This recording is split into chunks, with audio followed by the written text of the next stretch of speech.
Just because obviously this is a town hall, all questions apply, and I want to make sure that we create a very positive Q&A session between candidates and the audience, our voters, because at the end of the day, we all know one thing.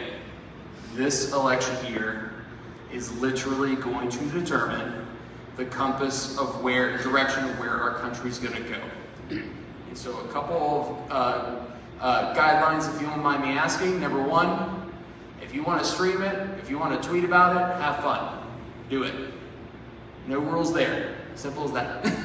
Also, kind of like what we did with our launch last week in Fort Wayne, Allen County, we want this to be as positive and proactive as possible.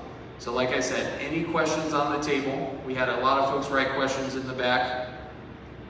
If you do not like the answer to the question, that's totally fine. But don't boo.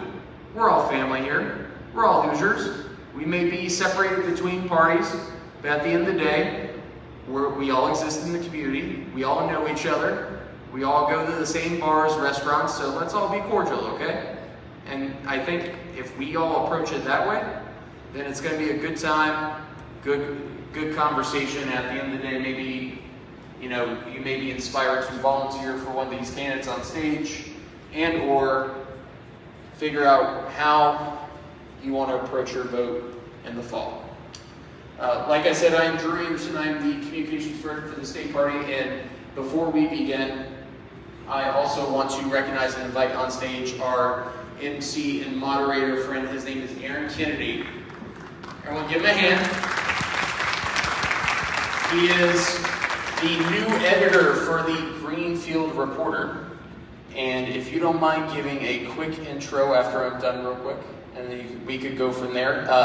Last little bit for y'all to know, Aaron is going to be reading questions that have been written from y'all, and we're going to deliver those questions very soon. And he will direct the questions to who he feels the question can best be answered to first. But then we're going to open it up to anyone on stage who wants to answer. That's just how we want to do this. Everyone's going to have a shot at answer. And without further ado, I'm going to turn the mic over to Aaron, and then he will kick off some brief intros for our candidates. Aaron? Thank you, Drew. I'm Aaron Kennedy.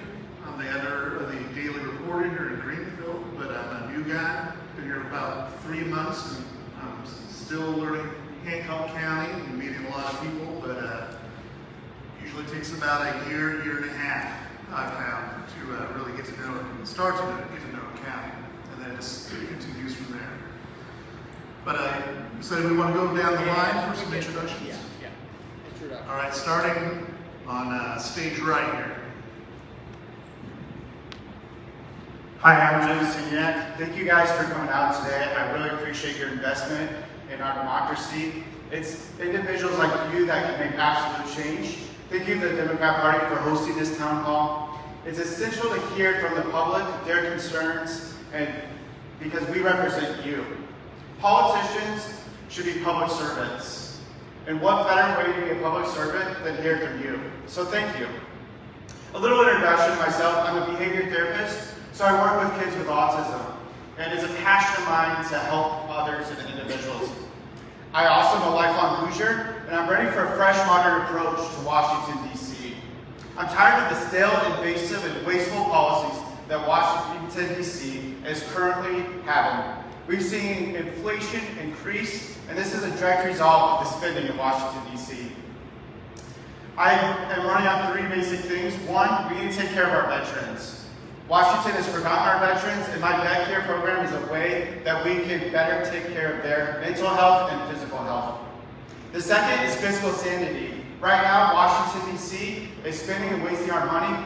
Hoosiers are seeing that impact with inflation. We need more accountability in Washington, and we need somebody who's going to stand up for our dollar. And the third thing I'm running on is medical freedom. With the Medical Freedom Act, we'll see a result where politicians stop trying to be our physicians. They need to stay out of our medical decisions, and this is absolutely essential for your rights and your protection. I thank you for coming out tonight. I thank you for giving everybody a chance to listen to your concerns, and I appreciate the feedback that I'll be able to give you guys. Thank you.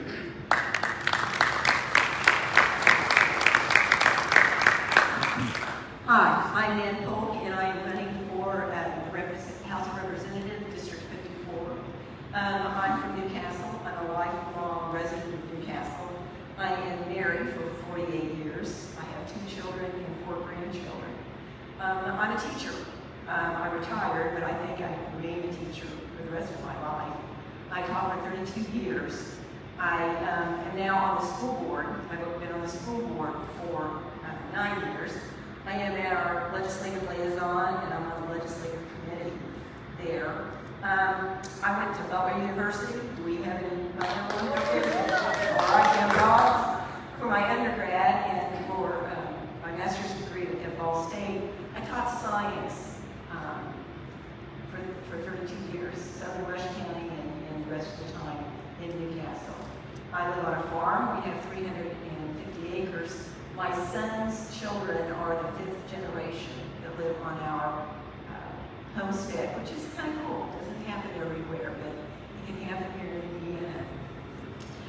When I retired, I started a journey that's really ended up with me being here. I started at volunteering at a place called Cradles. And Cradles provided child care for teens and young parents who were trying to go to school.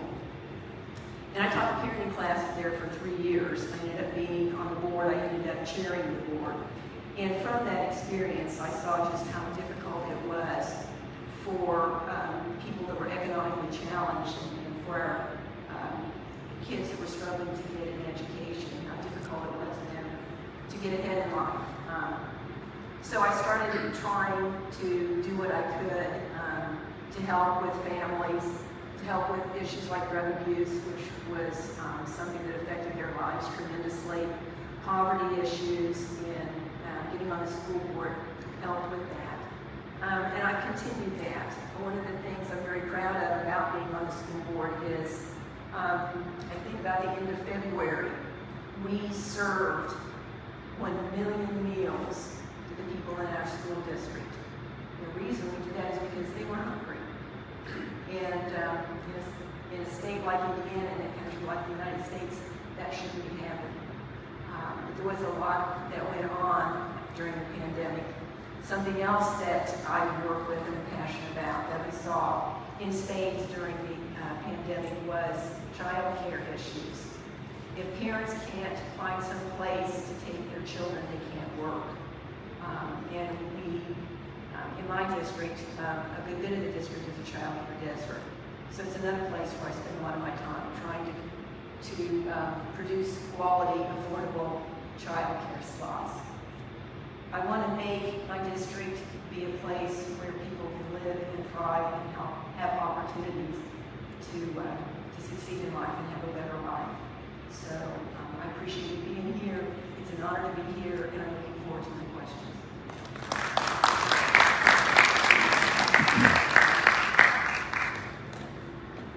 So come back here.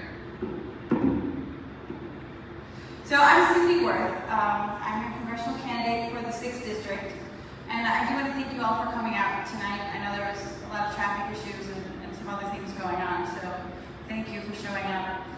I'll keep it short. I want you to have time for questions, but I do want to say that the current representative is mediocre, and despite his rhetoric, he doesn't vote to create a better future for us, hardworking Hoosiers.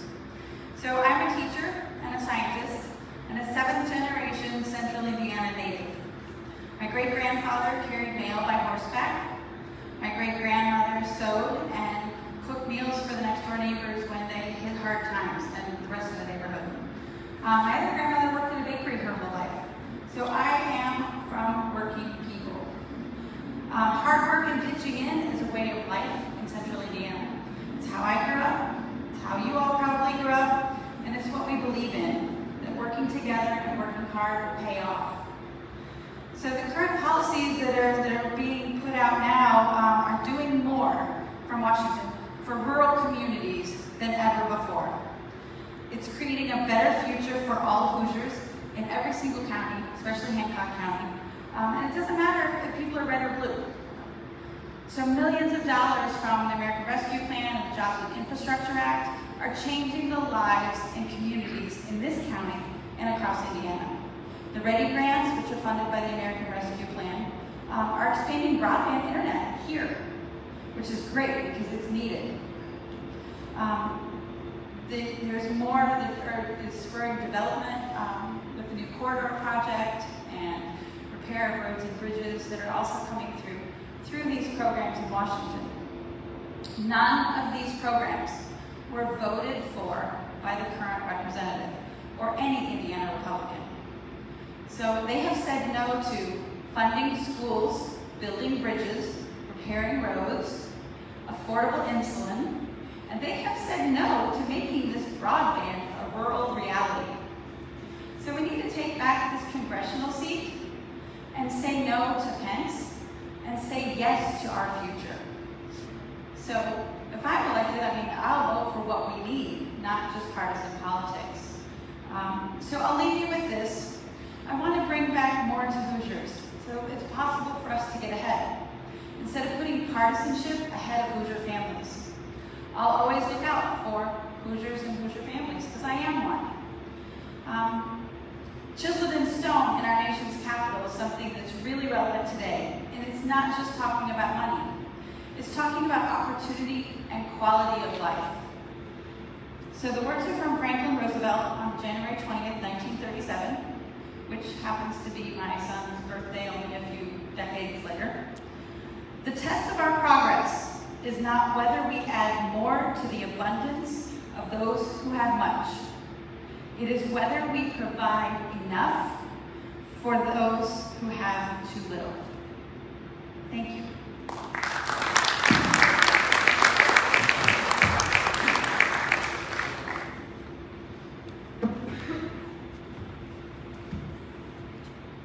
Hi, I'm Donna Griffin. I'm the candidate for Indiana House District 88. I am also a 28-year resident of Hancock County. I had an 18-year career as a local journalist. In fact, I worked 2 years at the DR and also worked for New Pal Press too before it was sold to Video. So, then after that, I went to El Paso for 10 years, and I have had a 25-year career as a student media teacher. So, and I'm still an active teacher, substituting in Hancock County Schools, which is at NPI, and St. Lutheran today, working with kids on projects. So, I'm running for the Indiana House District 88 for 2 reasons, and if you can't guess, that first one is to address inequities and the lack of innovation in education policy in Indiana by listening, supporting, and celebrating our teachers. That's the key to a good education. And I know this for a fact in Hancock County. We have an amazing abundance of great teachers who just need support from their leaders. And my other goal is to represent Hamilton, Hancock, Madison, and Marion. Got 4 counties. You know, the biggest chunk, I believe, is in Hancock County. But of diverse ages, races, and perspectives, which is why it's so great to see a couple of different perspectives up here instead of one. Because, as you know, if you live in Hancock County, you tend to think there's only one way that our leaders think, and that's not true. I am an adjunct professor at Butler University, a substitute teacher in Hancock County, and an independent author and media creator. I've either lived and worked in all 4 of the counties in District 88. My husband and I live in Black Creek Township. We have a daughter and a son-in-law who live in Marion, and a son and daughter-in-law who live in Bloomington, and 4 grandchildren. Our oldest daughter was killed by a reckless driver in 2006 at age 23. She's the inspiration for the nonprofit that we founded in 2006, and some of you may have heard of it, Danny Street's Innovation in Education, that has 2 outdoor education trails at Zion, Lutheran, and Sugar Creek Township Park. 88 is at a crossroads. With economic growth, that means increased needs, and we all know what those are. Number one, infrastructure. I can say it in a shorter word, roads. Healthcare, public safety, and education. People are working hard. That's one thing I think you can say about everybody in Hancock County. People work hard and they care to provide for their families and contribute to their communities. They deserve a representative who is here, who shows up, who shares those same day-to-day concerns. And I'm not even going to talk about my opponent in the race because he doesn't show up. Okay, we want to manage our commercial development. I think that's the single most important issue for a lot of the areas that I represent in District 88 is managed development and making sure our taxes and our infrastructures are balanced. Okay, and also our essential workers need to be supported and respected. And they deserve thriving small businesses and students who gain the knowledge of both the freedom and responsibilities of citizenship through education, recreation, and quality of life programs. I'm running for state rep not just to create a campaign, but a lasting movement that focuses on what we have in common, that connects people of diverse perspectives, and builds a consensus to make constructive change. So I hope you all join me, and let's move forward together in cooperation, optimism, and hope.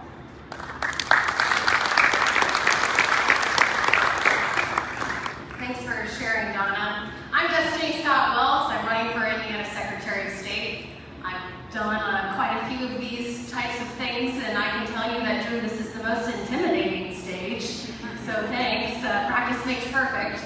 I've spent a lot of time between McCourtsville and Greenfield in the past. I've never gotten to partake in Riley Base, so I think this is the closest I've gotten to them here at the high school. But I want to thank you for all practicing your civic duty and being here tonight and asking us questions and holding us accountable running for office.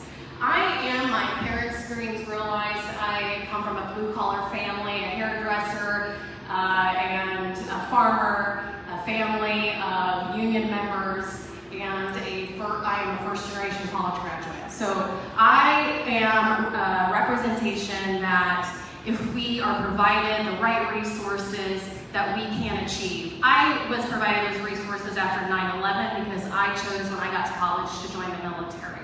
And so I am a 19-year combat veteran. I still serve in the reserve as a lieutenant colonel. My husband and I have over 40 years of service between us. It's a family affair. And so that has so much to do with me running for Secretary of State. The Secretary of State's office has about 4 divisions in it, and of those 4 divisions is the election division. It is not a sleepy race this year for Secretary of State.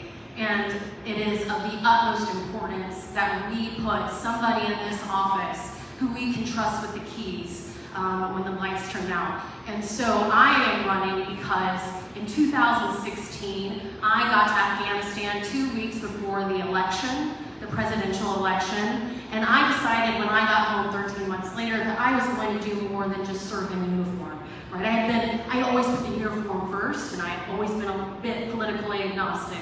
But I knew I wasn't going to be a Republican because I had been in the service when Democrats had allowed women to fully integrate into the service, and for so many other reasons. And so that's why I stand before you tonight as a Democrat running for this office. Now, it doesn't make sense that I spend this time abroad and watch my friends give the ultimate sacrifice to protect the notion of democracy in another country, and I know that democracy is backsliding at home. So now that I have my own family, I have decided to put all my sweat, blood, and tears into running for this office and making sure that we uphold democracy in Indiana and we take elections off the table. Elections should not be a partisan game.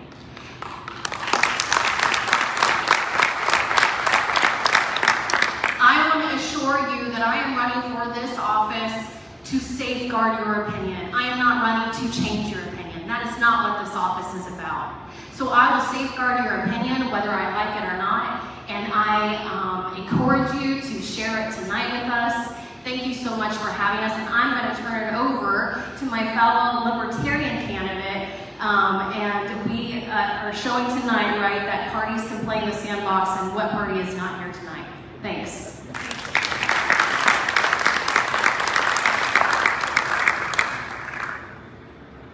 Who here would rather be outside this beautiful evening? Me for one. So the credit goes to all of you, right? We're in here, as lovely as these accommodations are, it's a beautiful evening outside, and yet we're here. And we're focused on something bigger than any single one of us.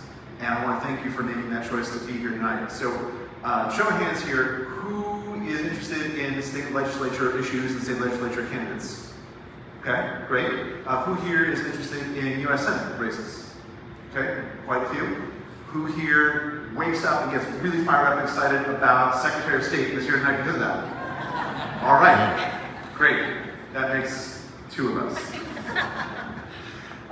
Whatever your motivations, whatever your reasons, thank you for coming tonight. It truly is a pleasure and an honor, and I have the greatest respect and privilege to be here and share the stage with people who care about the future that we choose for ourselves. That's really what makes us as Americans different from everyone else on planet Earth. We choose our own future. Our elections are how we agree to disagree. And that process, our elections process, has come under more and more fire. Every time there's greater confusion, there's greater concern, there's greater vulnerability, there are more questions about what's happening behind the scenes. In 2020, Republicans, pretty famously, contested the election in many states and many places. But it wasn't that much longer before that, 2016, when the Democrats were challenging many of the aspects of our elections. Whatever our perspectives, this is not about party, this is not about philosophy, this is not about ideology. This is about who we are as Americans, how we work together. And that's why we need to be together, all of us here on stage. Perhaps three of the large parties would be even better. But how we're going to come together and solve this for ourselves. As a libertarian, I'm proud to be a problem solver, not a finger pointer. And my plan for improved elections is to start with something basic. I look for fairness. And how many of you here want fairness in your lives? What's good for the goose is good for the gander, right? All those things that we expect just to be fair. Not asking for a leg up, just to be fair. When we hear from the government, we usually get it right. If the IRS wants money from you, guess what? You're going to get a letter, right? Anybody ever get one of those? Okay. When police tell you you've been speeding, you get a ticket. It's on paper. There's something in writing. The one time when the situation's reversed, when we control our government instead of government controlling us, the one time, there's no trace of that. We're told that our vote counts and that we should trust it and everything's great. But is it? We can't prove any of that, and that's the problem. I'm not asking for anything special other than elections that we can see and votes that we can count.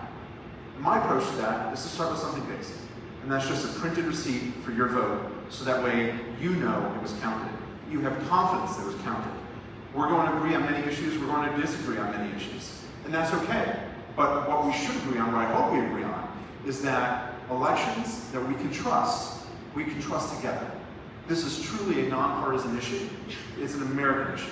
And so I thank you for coming out here tonight, and look forward to getting into more of these questions with you. I can tell you all about my background as an entrepreneur. I started in sustainability and worked in transportation electrification, have a bad habit of starting tech startups, and I work for a nonprofit as a fundraiser in the cause of liberty, advancing free markets and free speech, not only here in the US, but all around the world in over 100 countries.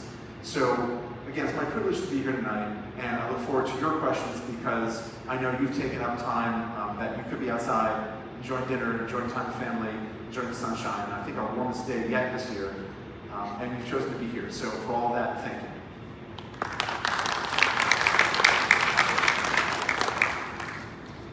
I think we're looking forward to hearing some questions from the audience.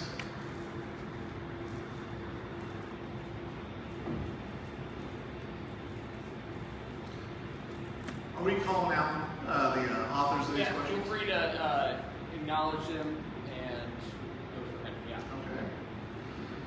All right, this question is from Andrea, and I'm sorry if I cannot pronounce your last name. It starts with a Y. There we go. Yovanovich. Okay, from McCordsville. This question is for everyone. How will you effectively communicate with constituents and provide fact-based, let me see, data-driven,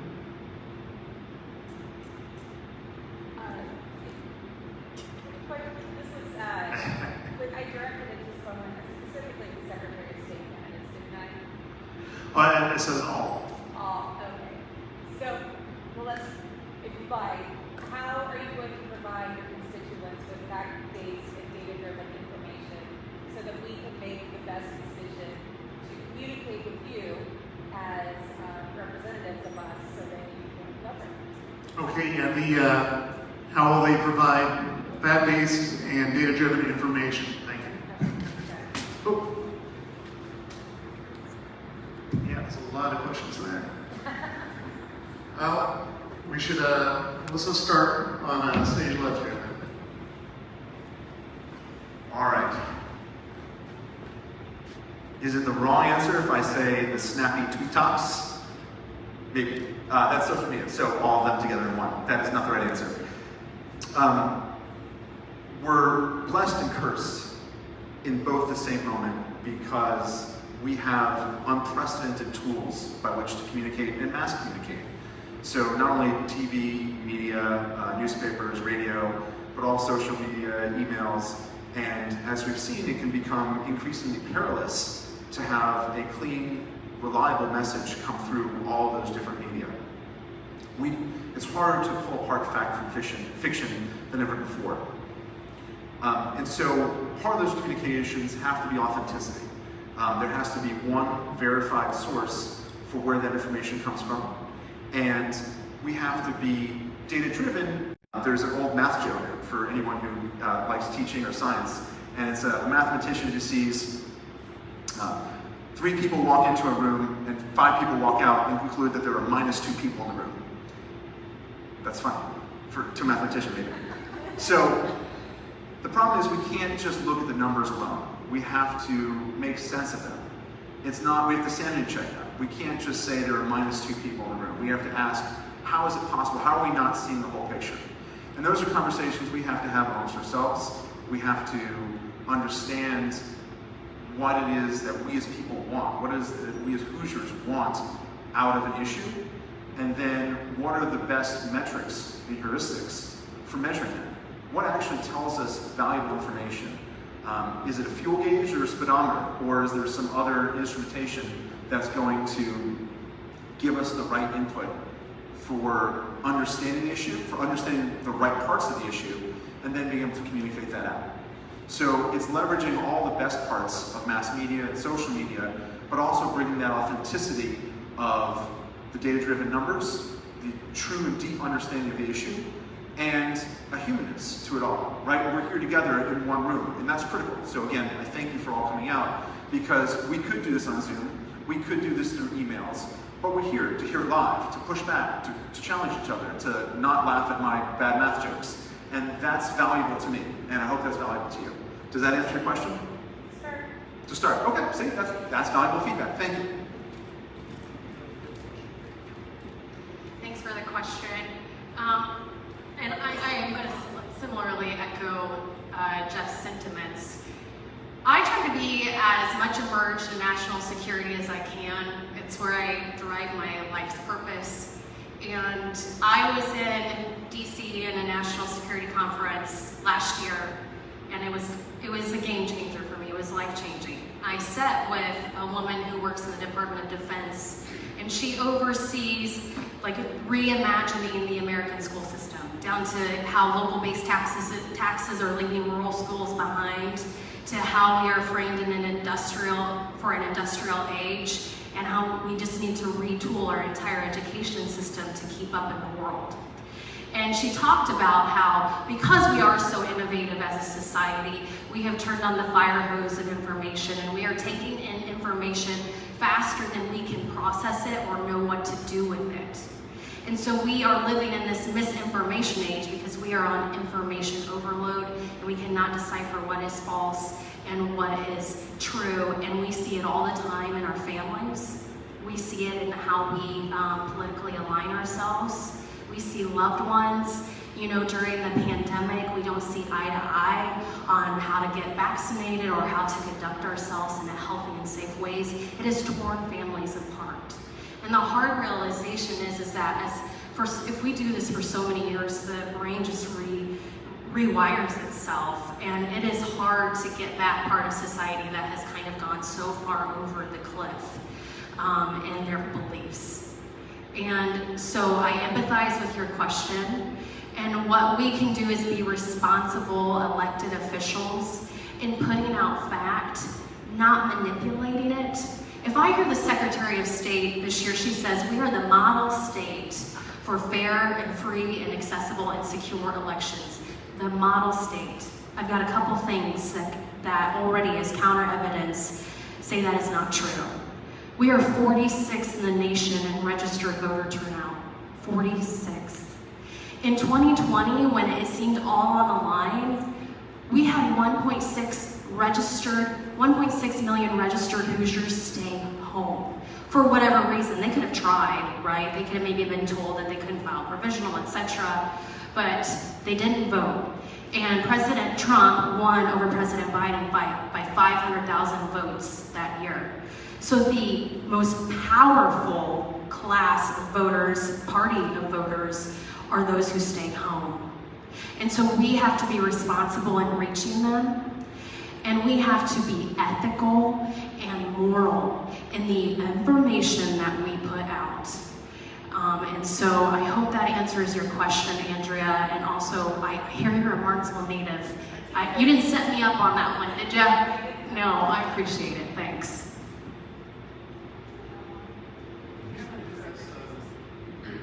Oh, that just for your Secretary of State candidates. Okay.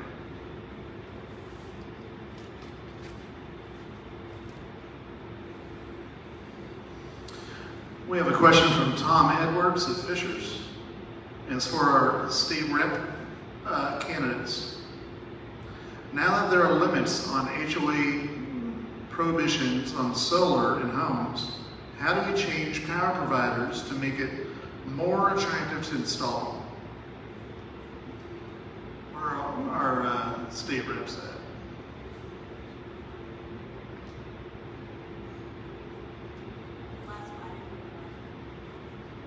How do we change power providers to make it more attractive to install?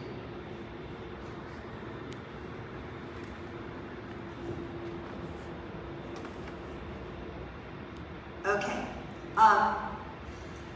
I think that's going to come from the, I am not up to total speed on this, but I do know, having had a lot of green and climate change information through the nonprofit that I have, but I think that a lot of the major power providers do have solar programs. But there's a lot out in the market now. So the HOA, that's a local issue, and I know that HOA may have covenants and things against that sort of thing. But I think this is a local government issue that you could work on with the homeowners in your area. I think it's going to come from homeowner demand, and there are a lot of options out there. I think that this is all going back to go to your local zoning board, go to your local planning commission, and talk to them about how we can do this, because I know that most of the major power companies, and there's a lot of individual and small business solars that may be able to help get you that. But all this is about talking to the people in your communities and in your neighborhoods and working together. There's always strength in numbers. Thank you. for all state reps? I am not totally familiar with what's happening with the power companies. I know that legislators are trying to deny climate change and the need for green energy. I would say, I'm going to pivot just a little bit and say in my district, I was president of the League of Women Voters before I started running. I can no longer be in that.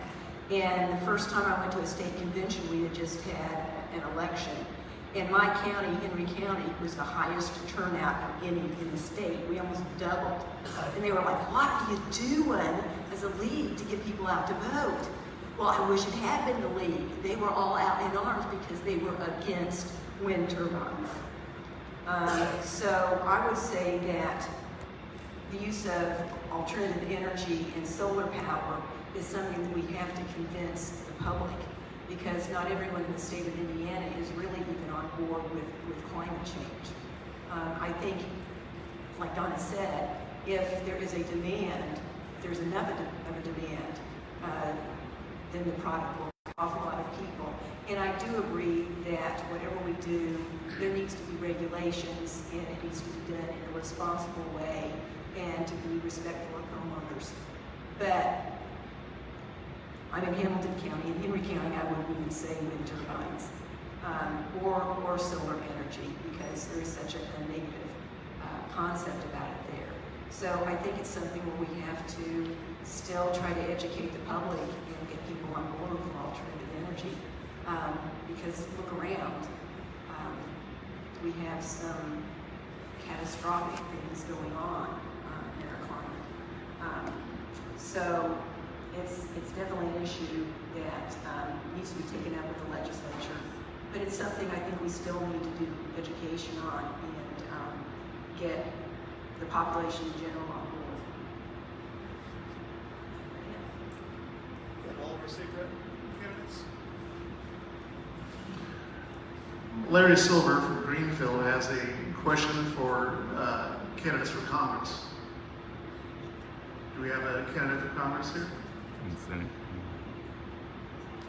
How would you help? Oh. How would you help reduce inflation? So I think that's a great question, and thank you for asking that. So inflation is one of the things that is affected by so many variables, and part of what's happening now is out of control corporations, and we need to relook at some things like our antitrust legislation. We need to look at the power that corporations are holding right now. And I think that's something that nobody really wants to talk about. But it is one of the factors that is driving inflation, and that's, it is affecting all of our lives right now. That's one place where I would start, and I think that's maybe the best place to start, is looking at those corporations and what role that they're playing in making sure that their shareholders are addressed at the expense of everyday people. Thank you, Larry, for that great question. It's something every Hoosier is dealing with right now, inflation. Your dinner is more expensive, your gas is more expensive, your daily life is more expensive, and your dollar's not going as far as it should. Inflation is affecting us, and it's because of the wasteful spending in Washington, D.C. Our current incumbent is one of the worst spenders in Washington, D.C.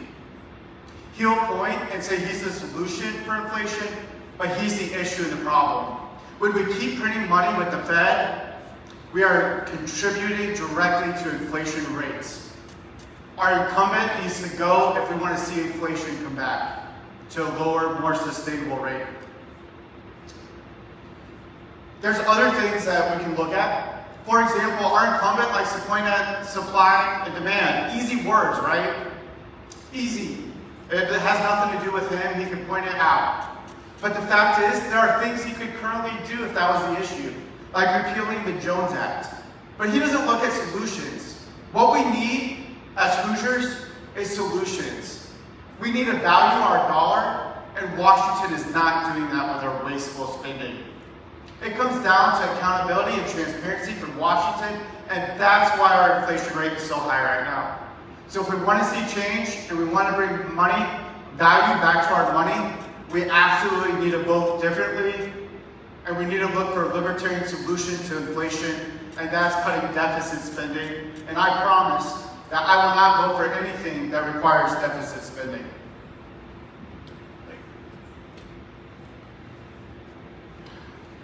Brenda Smith of New Palestine has a question for all the Democrat candidates here today. Okay, for all candidates here today then, okay. So, why are you a Democrat? Or why are you a Libertarian? I guess on this one we will go right down the road. Sure. So, I come from a very large Democrat family. I was raised a Democrat, was registered as a Democrat, and voted as a Democrat for years and years and years of my life. I am newer to the Libertarian movement in the last decade plus, and it comes from realization that the values I had were not being acted upon in the way that I wanted to see done by the Democrat Party. Just out in the hallway here, amongst all the other Greenfield Cougars, there's a quote on the board. It was Thomas Edison. The value of an idea is in its use.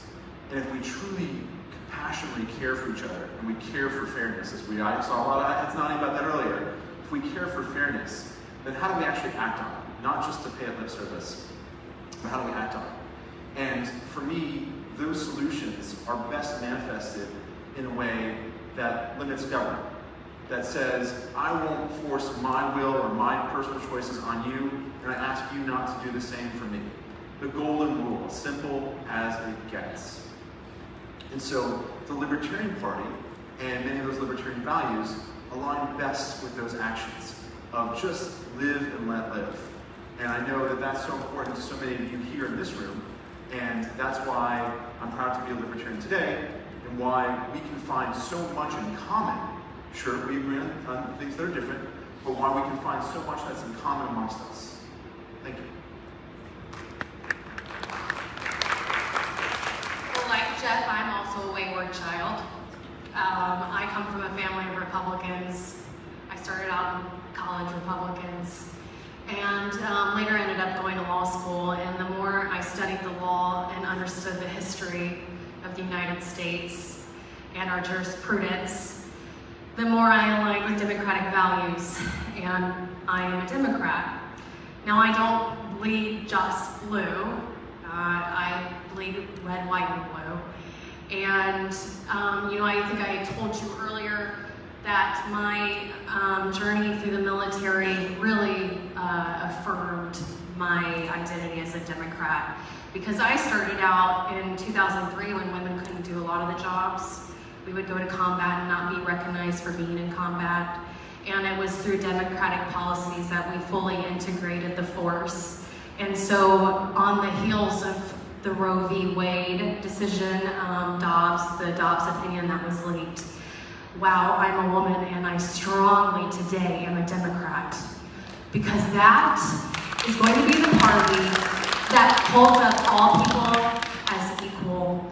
This is only the beginning of destroying the right to privacy, and I tell you that with my attorney hat on. Roe is just a block out of the foundation of privacy, and that foundation will crumble. And don't believe for a minute when they say it stops at Roe.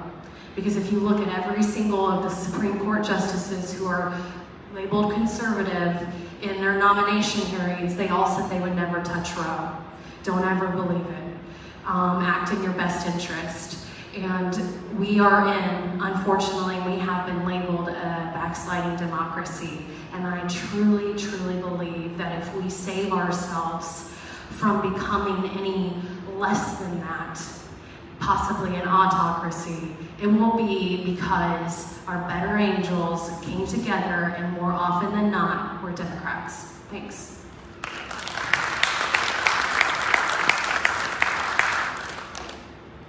I get this question a lot from my own family, actually. Like, why sometimes, why are you a Democrat? In fact, I had to get a signature from Linda to file because a couple times I voted Republican in the primary just so I could vote in the primary. So I think I've always been a Democrat though. Independent, John Anderson, way back in 1980. So I vote for Democrats because their values align with mine. And you've heard a lot from both Jeff and Destiny on that. They trust citizens. Democrats trust citizens to be able to make their own decisions. They don't say you have to think a certain way, you have to act in a certain way, you have to believe in a certain way. They know that we're all a part of our democracy. So I think that that's what we have to keep in mind. That's what I do every time I talk to my family. When we talk about politics, sometimes we do, sometimes we don't. But we can discuss other sides of issues and talk about things and come at them from different ways and not reach a resolution. Yet, it's okay because we are still family and we still have to live together, work together, cooperate together. And I think that that's what Democrats, and I've been especially proud to be a Democrat now because we're calling out the fact that nothing is going to work in this country until we all do come back together and sit with each other and talk with each other and work together. The whole idea of this is the off-year election, so now it's the midterm, so now we're going to have a complete takeover and it's a referendum on our current party.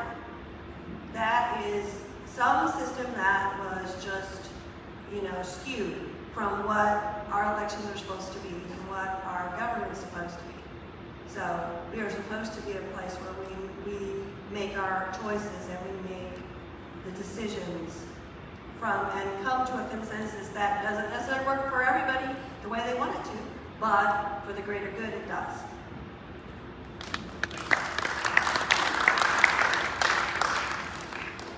So I come from a family that's kind of mixed, Republicans, Democrats, kind of all over the place. But I am a Democrat because the policies affect people, and what people's lives are the most important thing to me. And I think that shows through in the policies the Democratic Party puts forth. And it goes back to trust, respect, and responsibility. So if people are trusted to make decisions for themselves, those decisions are respected, and we all have a responsibility to ensure that we have the ability and the capacity to make our own decisions and live by them. So those three things are really important.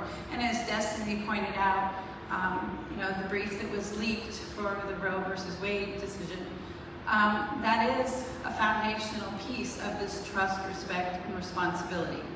And I think once we start eroding that, we are on a slippery slope. We have been, as she said, considered a backsliding democracy. And I think these three things are fundamental to our democracy.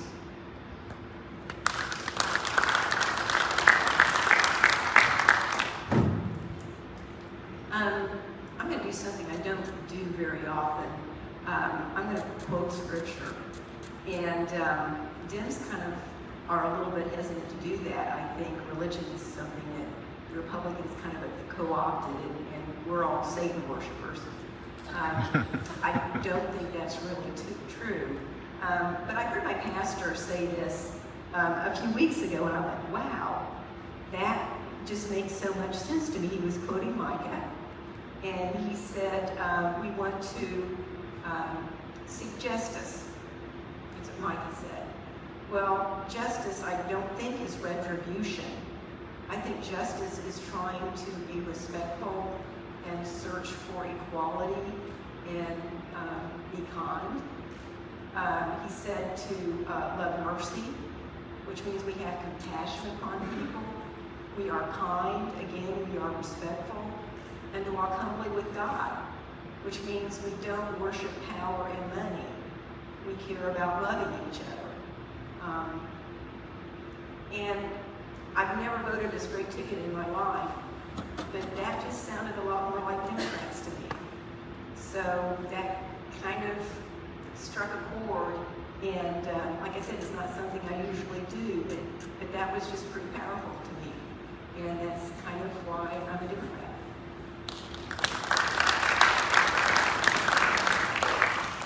What a great question, thank you. First and foremost, I'm a Hoosier, and that's the most important thing to me. I'm a Libertarian because I feel that the Libertarian Party best represents Hoosiers. When I look at my two nieces growing up in the neighborhood next to me, I look at what opportunities and innovation will they have.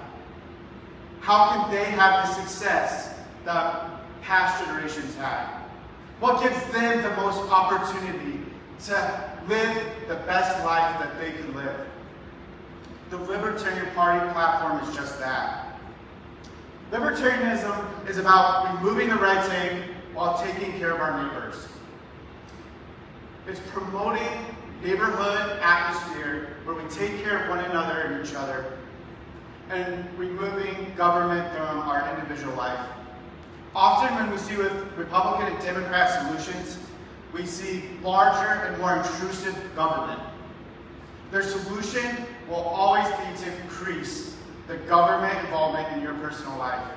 We saw that a lot through COVID. They shut down our businesses. They shut down our churches. We've seen it in the past where they try to regulate sodas, and now they're trying to regulate Mentos. Individual choice and opportunity creates innovation, which will make the next generation succeed. So because I'm a Hoosier, and because I care about the future generations and the Hoosiers that are growing up, I'm a Libertarian. Thank you.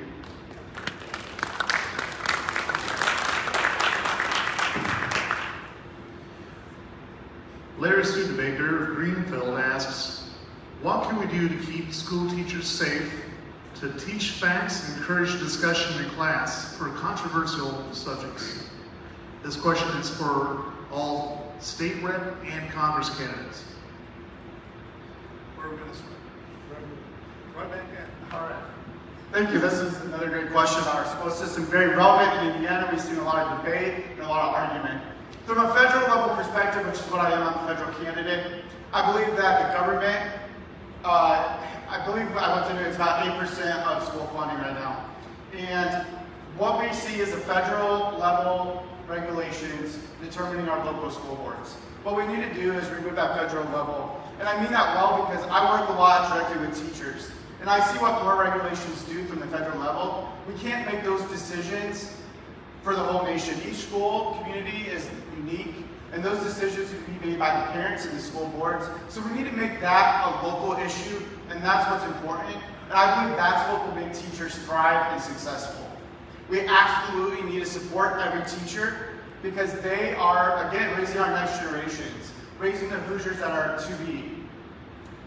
So let's support our teachers, and let's do that on the local level. And I believe that the federal level, regulating it more, will only cause more issues. Thank you.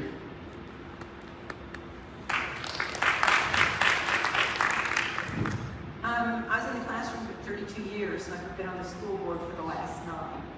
And we've had some conversations about this, especially on the school board. And I think some of it goes back to your question too. I think this is very relatable. When there's a lot of misinformation about what's going on, and that information is geared to be emotional and make people angry, then you want to lash out at someone. And right now, education is the scapegoat for that.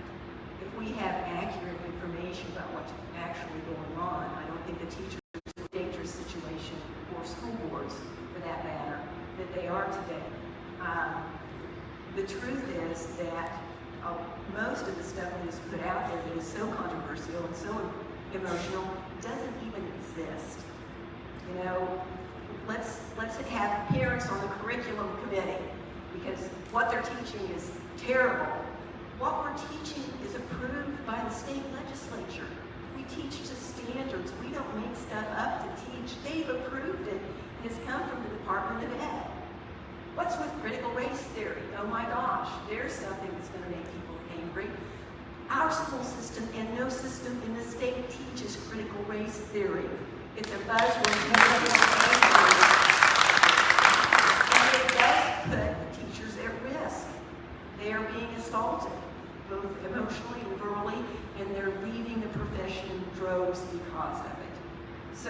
think a lot of what we could do to keep teachers safe is to just be honest and have some integrity about what's going on in the classroom and honor the hard work that they do every day, especially what they've done to keep our kids going through the pandemic.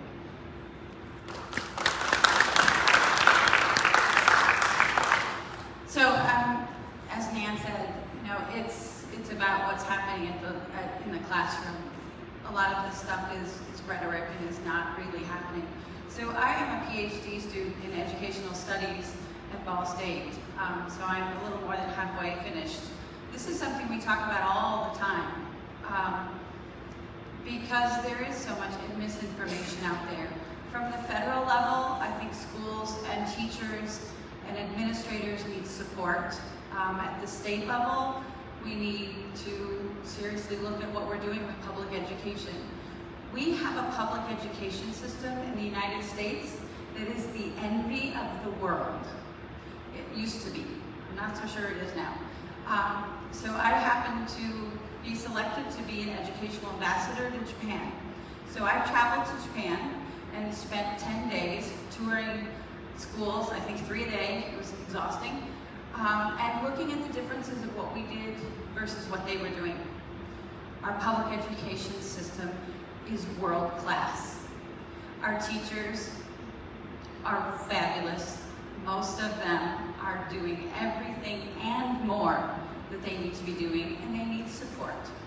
So, as Nan said, you know, critical race theory is not taught.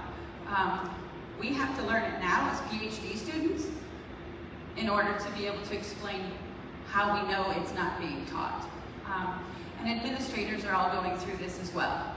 So there's a lot of things that are going on to deal with this misinformation, and I think you'll find if you talk to educators, a lot of them do want to leave the profession because of all of this that's going on. Parents have always been a part of curriculum and curriculum selection. Before I was a teacher, I was on a school curriculum study or selection committee. So parents should always know what their kids are learning and be invited to be a part of that. And I think you'll find in every single school in Indiana, they are. And they're always welcome. I don't remember my kids ever being in a school where I wasn't welcome, and I always welcome parents into my classroom. So I think maybe changing the conversation is a good way to look at this.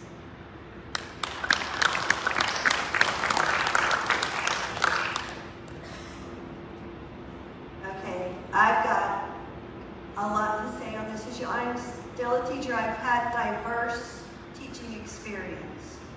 Okay, as I talked to Nan at the beginning of this event, I said our leaders in the legislature, particularly, and my opponent is in there with the supermajority in the legislature, is living in an alternative reality that is totally working against the very people that they say they're helping. Teachers are struggling. They're dropping out of the profession. And this is not new, but the pandemic exposed a lot of cracks in the education system that have been there for a while. I'd love to talk to the person you're talking to, but I'm sure that Destiny, when you talk to that person, there's fundamental issues that we need to deal with. And as a teacher who taught the 2 years in the pandemic, and I thought, this is it. This is going to finally show this was the superheroes that teachers are. The complete turnaround that teachers had to do. I was teaching one day in IPS classroom. The next day, I was at home, and they said, we don't know when you'll have school again. None of our students had devices. None of our students, we had no preparation. It just shut down. And it took 4 weeks. But then suddenly we were teaching, remotely. There's no other profession that was asked to totally do that, and teachers stepped up and did it. And then the cracks started to show. There's unrest in the streets. Parents are having trouble finding the time to spend to combat all of the information that's being thrown at kids. So they said, we need to get back to school. Everything will be fine if you're back to school. Well, I'm telling you, I've been back in those classrooms since then, and there's 20, these are Hancock County schools as well as IPS schools. I've been in El Paso, independent district, I've been in those classrooms, but since the pandemic, classrooms are like 27, 28 in the classroom. This is elementary, okay? Teachers are stressed, teachers are working 12-hour days. So what does they're planning, they're prepping, they're having to develop their own knowledge of technology, switching it all the time, the standards and all of that. And what kind of support do they get from the leaders? They're saying that they're somehow subversives. Teachers are the least subversive people ever. So I just think that it's time to call them out and to get some people who know what it's like going on in a classroom and to deal with the real issues, to come up with a fundamental change in the way we do it. I agree that it should be local based, because I know the teachers in the Hancock County School. I know them because I've worked with them, and they're neighbors, they're friends, they're family. They have families that they'd like to spend time with instead of planning for their class and then grading and then having to do data analysis and then have to, answer to evaluations. And then what do they get? Ripped in the press for things that are not even happening. And it's a waste of your tax dollars and a waste of the time that we should be spending on something that affects every single other issue that we're talking about.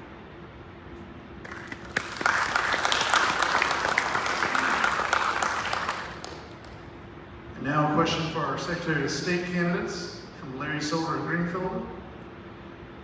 What will you do to make sure that my vote is counted?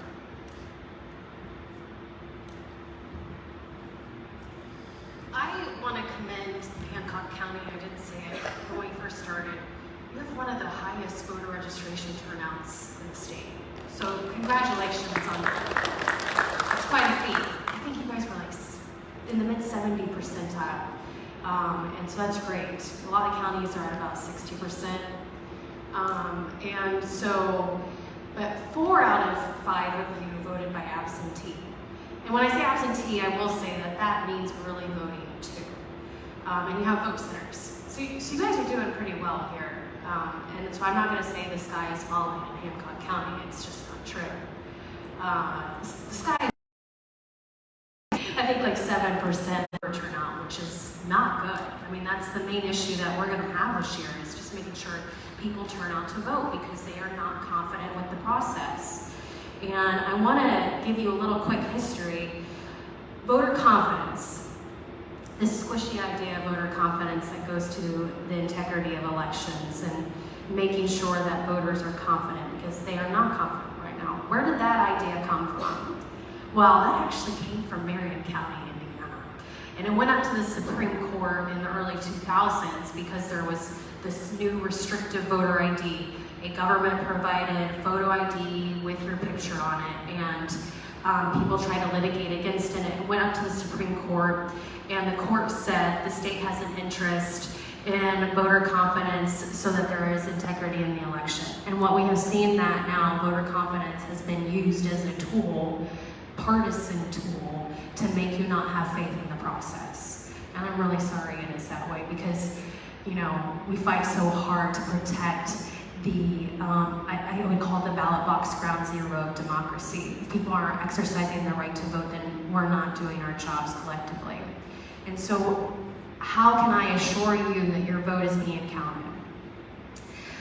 In half of the counties in Indiana, there is a problem with whether their vote is counted. They're using electronic voting machines. And again, you're not doing that here. So again, good job on Hancock County, purely electronic, which are susceptible to calibration issues. They are advised against by CISA, federal agency, Department of Homeland Security. We don't hear that from the Secretary of State's office. Those machines are manufactured in Indiana. So we're one of 7 states that use them, and we're one of only 5 states, the majority of Indiana use them. So not to this county specifically, but to other Hoosiers, I would say we need to go to paper ballots to make sure that votes are being counted. And so I hope that answers your question. I know Jeff's got his solution as far as a receipt, and I would love to hear how that receipt helps after the fact. And then Indiana, we also saw what is called a VVPAT verified voter paper audit trail that's going to be added to those other counties that are using those electronic machines. I'm sorry, this is getting a bit technical, but that paper roll looks like a grocery store receipt. It's susceptible to water damage, fire. It needs to be stored in a temperature-controlled facility. The state of Indiana puts a lot on counties. And in a lot of ways, these are almost like unfunded mandates. So we put a lot on counties, and it's stressful for them to conduct elections when all the counties are doing something different. So we need to bring Indiana online to one standard, and it needs to be the best practice. And I tell you that as an intelligence officer, I live in that world. We are not doing the advised best practice by the federal government, and they're not even going to give us probably funding for a lot of the solutions that we put forward, and it's wasteful.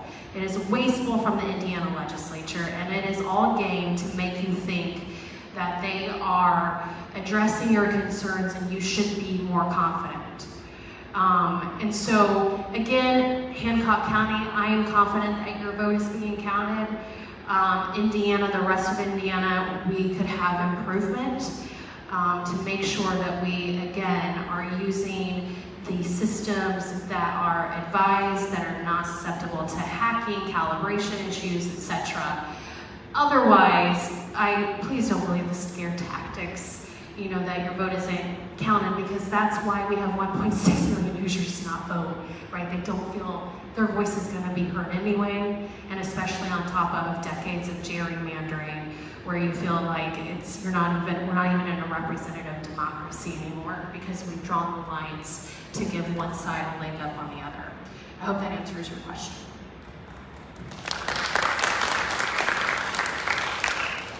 One of the many reasons I'm grateful to be here tonight is so that we can hear the overlap and how much we do share in our solutions. So, Mr. Larry Silver, where are you? Right here. Okay. Thank you for asking the question. Have you ever purchased a lottery ticket before? Yes. Show of hands here. Who here has purchased a lottery ticket before? Hoosier lottery. Come on, they want to know. Okay. That's nearly, if not everyone in the room. You're going to love this. When you buy a lottery ticket, what happens?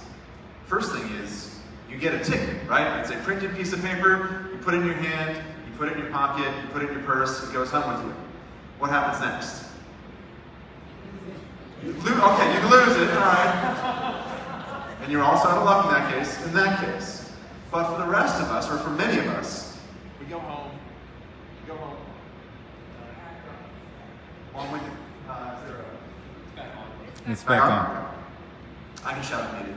So most of us go home and we wait anxiously, and then the news comes on and we see what the winners are. Or we go to the website and we pull out our ticket, and we have one unified source of information, as ma'am, your question was earlier. One unified, trustworthy source of information. Aha, these are tonight's winning lottery numbers. I have my printed receipt, I hold it up, I compare it. And I can audit it for myself and know whether my ticket matches, whether my ticket counts. That same lottery ticket, has anyone noticed what's printed at the bottom? There's a terminal ID, there's a date, there's a time, there's a cashier number, there's a unique code. There are all these unique identifiers that securely prove that that ticket is legitimate. Has anybody ever purchased a lottery ticket and said, if I win, nobody's gonna believe me? That I can turn it into the Hoosier lottery and they'll say, that's cute, but that's not a winning ticket. Has anybody felt concerned about that? No, we've trusted that ticket is real. We've trusted that that ticket will count. Let me ask you a hard question. Why is it that we have greater confidence in our lottery than in our elections? Can anyone answer that? I can't. So, Larry, to answer your question, we're going to start with the basics. There's short-term solutions and there are longer-term solutions. Short-term solutions are, we have to secure the system we have now. And so this is where Destiny and I agree. We have to have a paper printout receipt. If I'm not putting words in your mouth, we have to have some paper copy that proves that we voted. We should have some way that each one of us is empowered to audit our own vote and look it up and know that it was counted. That's number one. Longer term, you can get into all kinds of technology issues and all kinds of technology solutions. The big picture to understand is that there are two different and sometimes competing needs. One is security. We want to be able to track our votes and know that they count and be able to trace them. The other is convenience. It would be great to be able to vote from home in bed, pull out my phone, do it that way, not have to go into one voting booth in one place on one day during 12 hours exactly. So those two things, convenience and security, often compete against each other. And the longer term solutions are going to address both together. And that is the next step, or future steps. Right now we have to secure what we have, and the easiest way to do that, the easiest way to restore faith and trust in the systems that we have presently is to start with a simple receipt. Does that answer your question? That's a yes. Any other questions on that? Does that sound crazy and wild? Does that sound partisan or one party over another? Show of hands, does that sound reasonable? Okay. I'll throw something out of you. I do have a concern about the data issue. Sure. So Question about the data issue. So, I mean, it's just like if you could, I'm sure there's a very reasonable explanation, but sitting here thinking through it, if you get a ticket, there's a number associated with that ballot, you can go back, trace the data, so on and so forth. Where is your privacy in that matter? So the question is about privacy, so we do have to get this right. Without going down a rabbit hole of technology and terms, the idea is that there's sort of, everybody's gone to a gas station, I bet. You've got a breakaway gas nozzle, right? You can drive off and it's meant to break away. And so there are technology solutions like that called hashes that will break away. So that way, one data set is completely separated from another data set. So that way there's privacy and security. And let me be very clear in all of this, the secrecy of your vote is paramount, of the utmost importance, and that cannot ever be compromised. So having these tools that allow separation, so that way you can have knowing that way you can know that your vote is cast and audit it yourself, but also make it impossible for anyone or any machine or any database. It doesn't exist. Those two things are not connected anywhere else. That way, that data is always protected. There's also a corollary question that I'll address proactively here, which is, what about voter coercion or vote buying? And if you have a receipt, can somebody come up to you and say, I want you to vote for my guy because he's union, or I want you to vote for this candidate because his name is James?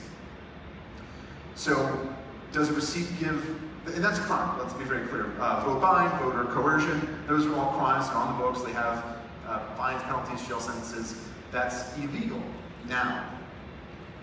So, does a printed receipt give somebody more power to do that? Potentially, sure. But how is that any different than somebody saying, go into the ballot, take a picture with your smartphone of who you're voting for, and make sure you're voting for who I say? And it's no different.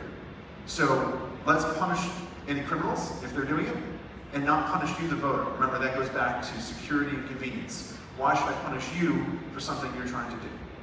Does that answer your question? Great. And it's not fair of me to co-op the panel here, but I want to, this is a different idea, and I want to make sure I get a chance to address some of the nuance to it. So if it's all right with you, have a chat afterward, but I want to get the mic back. All right? Fair is fair. Thank you. Clarification. I need to make a point of clarification on a receipt. Do any other states use a receipt, give a receipt to the voters? There are other states that are implementing parts of this. Okay. And the current Secretary of State has other means as well. They're going to show you a receipt. You can't take it with you. They're going to show you a printed receipt. So I just want to make a point of clarification. I believe that voting on paper is the most secure way, but I do not support sending voters home with a receipt. Thanks. Thank you. We have time for another question, Drew. We started about 10 minutes late, so 10, 15, 20 minutes. Okay. Nate Luke of Greenfield asks, and this question is for all of you. Politics has become a slam dunk contest where all sides seem to be interested in dunking on the other side. What can we expect from your party moving forward in terms of how you will treat and respond to and speak of other members of other parties?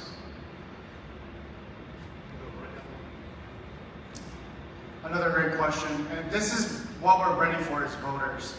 Voters don't want to hear the screaming, they don't want to hear politics and the words of Republicans slam dunking on Democrats and vice versa, Democrats putting their priorities first. They want to come together and meet in the middle. We need a fresh, modern approach that meets in the middle, that meets the needs of Hoosier voters. We need to work as bipartisanship. And this is what this town hall is about, right? It's about hearing from you, the people. Because as public servants, which is what politicians should be, we need to hear from you. So the answer to this question starts with you and hearing your concerns. As a representative of you, I have plans to make sure I'm accessible. I do currently a question and answer every weekly, and that's after election. I need to hear from you, the people, because that's who I represent. It doesn't matter if I have to work with Democrats to get things done for you. It doesn't matter if I have to work with Republicans to get things done for you. It doesn't matter if I have to be that middle voice. It's about coming together and representing you, the people. So let's bring public servants back to Washington and stop this whose party is better and who has the most corruption in their party and pointing fingers. Let's bring back politicians who have your interests in mind and not their own party.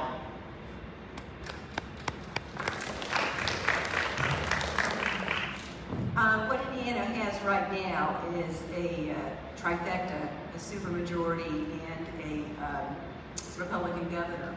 And that doesn't leave a lot of room for bipartisanship, for reaching consensus and for good dialogue. So the way we fix that is to go to the ballot box and vote and vote for more bipartisan politics. I also, in my platform, I have 3 F's, faith, family, and future. And the faith part has to do with being kind and respectful to each other. And part of that is listening and respecting whatever their opinion is. And sometimes that's very difficult, and hopefully sometimes scientific. I see some people with science and data supported. But people are entitled to their beliefs, and the best we can do is to reach out and try to present the best we can, and do that with respect and do that with kindness.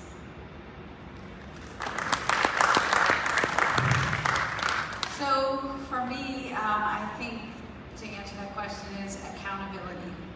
I think when we hold each other accountable, or we hold our elected officials accountable, and we can do that both ways.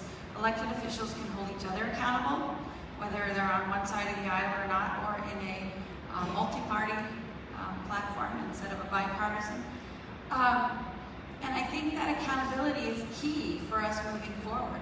People need to be held accountable, and I think that is one of the best features of our democracy. And it speaks to our checks and balances, those hold people accountable. And I think we've set some standards of norms that have not been upheld lately. And so I think our accountability is lacking. We're not holding people accountable, and people are not holding themselves or their peers accountable. The other piece of that is accessibility. And I think that if you are an elected official, you should not be able to retreat to your ivory tower and be locked away and never be among your constituents. I think that's sort of totally against everything that representative democracy is for. So I plan on being very accessible, holding my peers accountable, holding my party members accountable, holding those from other parties accountable also. I've had the opportunity to work in a bipartisan manner on Capitol Hill as a part of the House of Representatives as a staffer, as a fellow, and I worked to push a bill through. The House was in the minority and then switched over to the majority. So I've seen it both ways in Washington. And there is so much that goes on under the surface, and that accountability is there every time.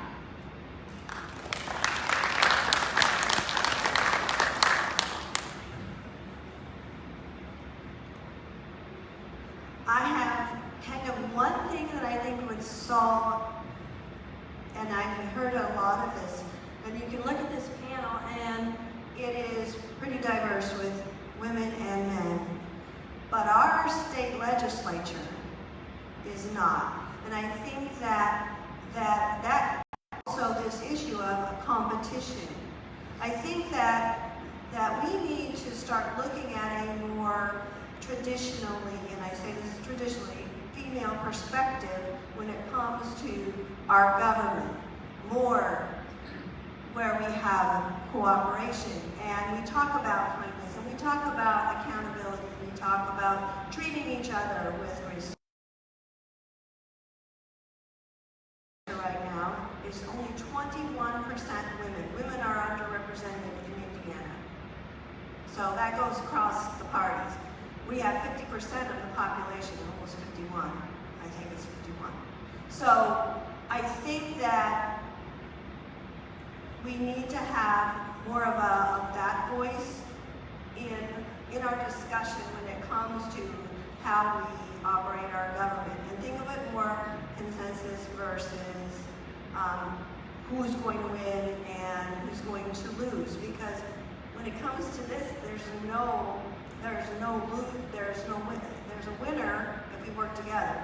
But everyone loses when we have the situation we're in now. We're in gridlock, essentially, because there's a huge, and we can see our declining, we're going to decline with our voter totals, we're going to decline with, teachers leaving the classroom, we're going to have less involvement in our government, and that's the key. When I was talking to some students, they did all of this discussion about who was the most important person in our government, and of course they said president, the senators, and I was going by the kids' guide to the General Assembly, which, by the way, I think it was the Democratic Party that presented this, and schools are using it as an education tool, and it wasn't. The most important person in the government was our citizens, and so I think the citizens, instead of, we have to hold our leaders accountable, which is true, but as citizens, we all have our first responsibilities as a citizen, and how do we participate and what do we expect from our leaders and our participation in that whole discussion.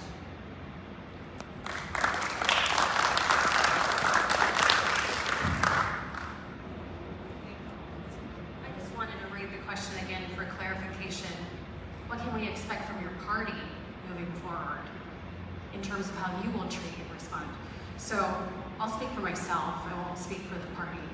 That's Mr. Drew's job back. Is he back there? There he is. That's Drew's job. Look, I've been advised 30 which ways how to deal with this.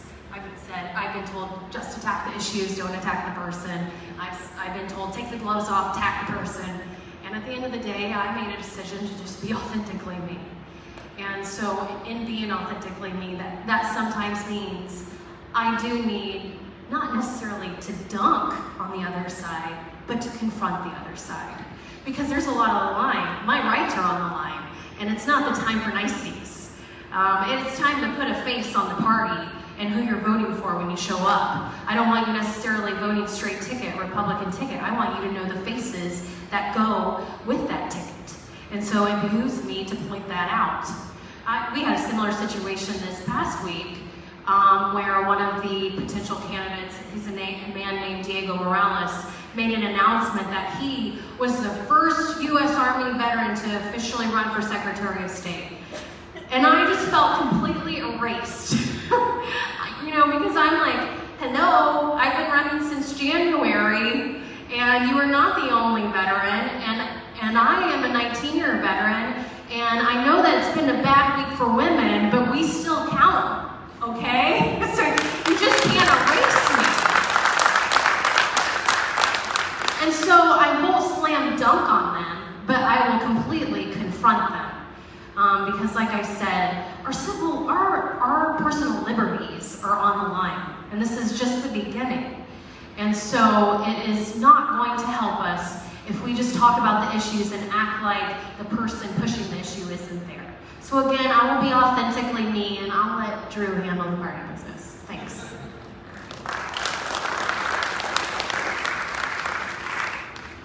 Oh yeah, I'm sick of slam dunking too. That is not why I'm here, and that's not why anyone's here tonight, I imagine, because we're here to hear about the issues, we're here to learn, we're here to engage, and that's always been the libertarian philosophy as a way of life. Again, the golden rule of treating others the way that we want to be treated. We don't want to get slam dunked on, and so we don't want to slam dunk on others, plain and simple. So how can we begin to understand the other? How can we ask questions? How can we learn to empathize, to seek to understand?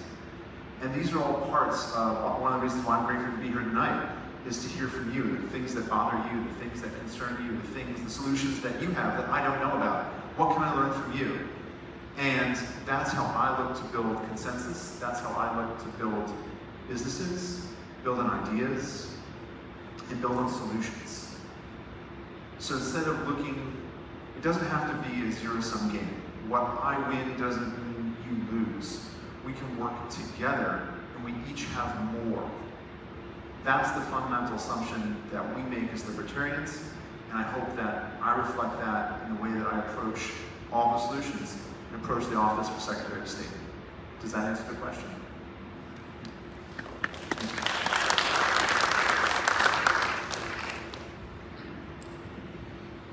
Okay, Dave Luke of Greenfield asks, particularly candidates for Congress, please elaborate on your thoughts about how you see the potential Roe v. Wade decision being overturned having impact on citizens of Indiana.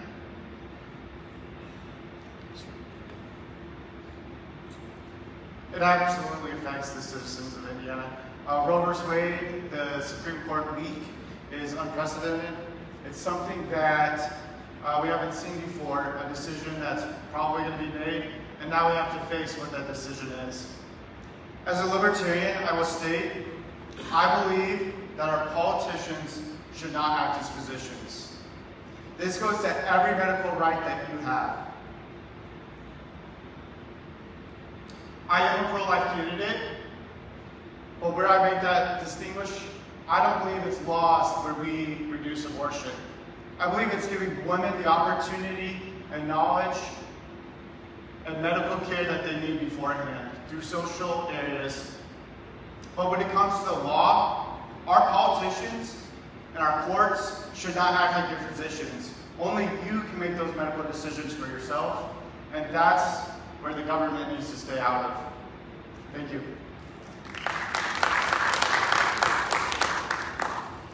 So the Roe versus Wade is overturned. It will absolutely affect women in Indiana. It will affect their partners. It will affect women of color and women of lower socioeconomic standing or poor women much more than it will anyone else. Wealthy people will still be able to find abortions and get them. People without means to do that will not. Women will suffer and will be forced to make unsafe choices for their own health care. It's an issue that drives anti-poverty. It's an anti-poverty issue. It becomes so much more than just what's happening in an abortion clinic, because it affects what happens if it's overturned and we have forced birth then we have a generation or more of children who may not be cared for properly. We have a generation or more of people who were forced into birth, of living through that. Childbirth is not easy. Twice, no drugs, not easy. For millions of reasons, no one belongs making that decision but the person who is pregnant and their healthcare provider. That's good to open up to the rest of the candidates as well. I want to share this, what's going on. I know you guys are going like, gosh, she just talks about national security all the time. But it is a good way to thread the needle across the aisle because we all want America to be safe and secure. When this happened in the state of Texas, I went to law school in Texas, and I always thank my friends down there. Thanks for your bad ideas. We always model them, right? Todd McKenna is not that innovative. He just follows the lead of Texas. And so Texas has a lot of military installations on. I've spent like 5 years of my career down there. And so when this happened, a woman cannot seek, let's say she was raped in the military and she doesn't want to go through the military justice system because it's really hard to use. It's kind of awful sometimes. It's almost harder than the actual crime you're dealing with sometimes. And so she decides that she wants to go take care of this on her own. Well, the federal government can't do that for her. She's not allowed to seek that service by the federal government. It's only for limited reasons like the life of the mother. And so she has to now go, so let's say it's a 30-year-old woman. She now has to go to her commander, which more likely than not is a 25-year-old guy who's not lived his life yet and is hard to talk to anyways, usually on a power trip. She has to tell him she did. The military is acting to resolve this, but she had to tell him her medical history, what had happened to her so that she could give reason to go on a pass and then take time off of work, drive out of state, seek those services, and then come back. Like people in her unit aren't going to know what happened. So we are, by allowing states to institute these unconstitutional laws or our conservative court that are totally eviscerating precedent, we are undermining, again, our national security. We are undermining our readiness of the force, and we really are treating women as second class. And I spent 2 decades watching women make progress, only to see it be undermined and erased, and it hurts me so much. So I just wanted to paint this picture of the repercussions we're facing because of the game we're playing.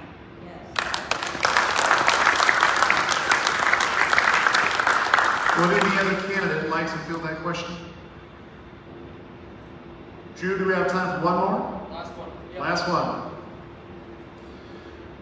Okay, Travis Roberts of Greenfield asks, what, if anything, will you do to protect marriage equality from being overturned by the Supreme Court? What, if anything, will you do to protect marriage equality from being overturned by the Supreme Court? That one is particularly for candidates of Congress. Just like politicians should stay out of your medical decision and not be physicians, they also get to stay out of your bedroom. It's absolutely essential to protect the rights of everybody. No matter what your decision is and who you love, that is your choice and only your choice. Government needs to stay out of it. Back to the politicians must be physicians. A lot of times we like to run on this as Democrats and Republicans, but I like to remind people that 4 times since Roe v. Wade was decided, 4 times the Republicans have controlled the House, the Senate, and the presidency, and they did nothing on this issue. 4 times the Democrats have controlled the House, the Senate, and the presidency, and have done nothing to protect Roe v. Wade. It's a gross thing that politicians do, that they keep running on this issue year after year and have done nothing on both sides. Both sides could have made this absolutely clear, and they want to just keep running on it, and it's gross and it's an injustice. When it comes to marriage rights and when it comes to your individual medical rights, Libertarians absolutely stand that those are your individual rights that need to be protected.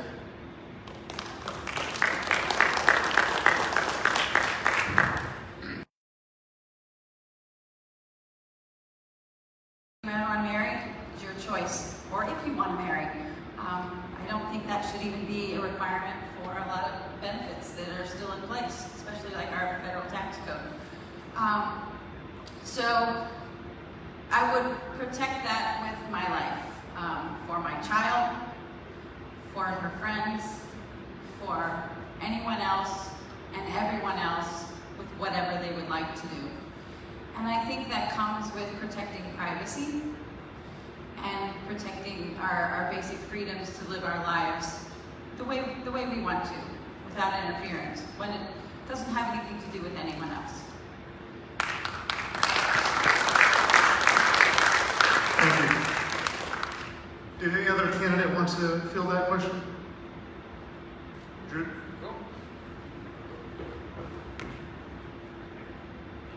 And thank you, everyone, for participating in this very important town hall.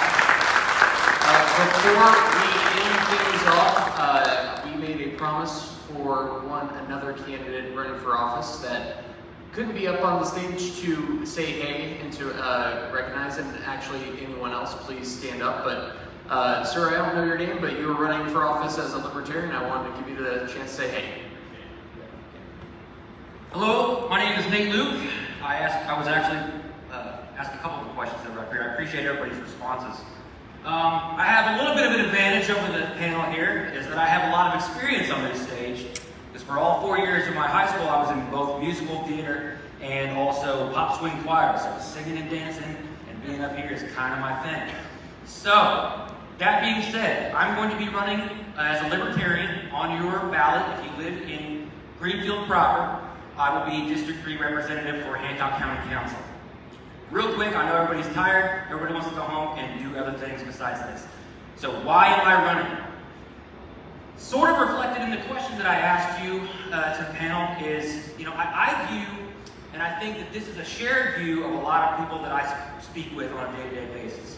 We are just tired of the rigmarole and each side pointing fingers and dunking on the other side. Because let me tell you what, when the both sides, three sides, when everybody's fighting with each other, you know what's getting done? Nothing. Nothing is getting done. Okay? And so I'm going to stand here and tell you right now, if you are looking at a person and judging that person or forming any sort of assumptions about that person based on a big letter next to their name on the ballot, you're doing yourself a disservice and you're doing that person a disservice. Okay? We are not our parties. I am not a Libertarian, and that's just it. That's who I am, okay? I'm a human being first. And these people up here are human beings first, okay? We want to lead with empathy. We want to meet people where they are. I'm interested in finding out who you are and what's important to you. And I can't do that if I'm already making preconceived notions and judging you based on what party that you roll with. I don't care. You're a human being and you're a human being first. So I want to just bring a little bit of empathy and humanity back to politics. And I think the only way that I can do that with the most impact is going to be right here in the city that I live in, that I've lived in for 30 out of my 37 years of being on this earth. And I really appreciate your time. Thank you very much. And thank you again, everyone, for joining us this evening. Please have a safe drive home. And I don't know about y'all, but Taco Bell's a mile away, and I'm going to go there for dinner. So thank you very much. Take care. Have a good night.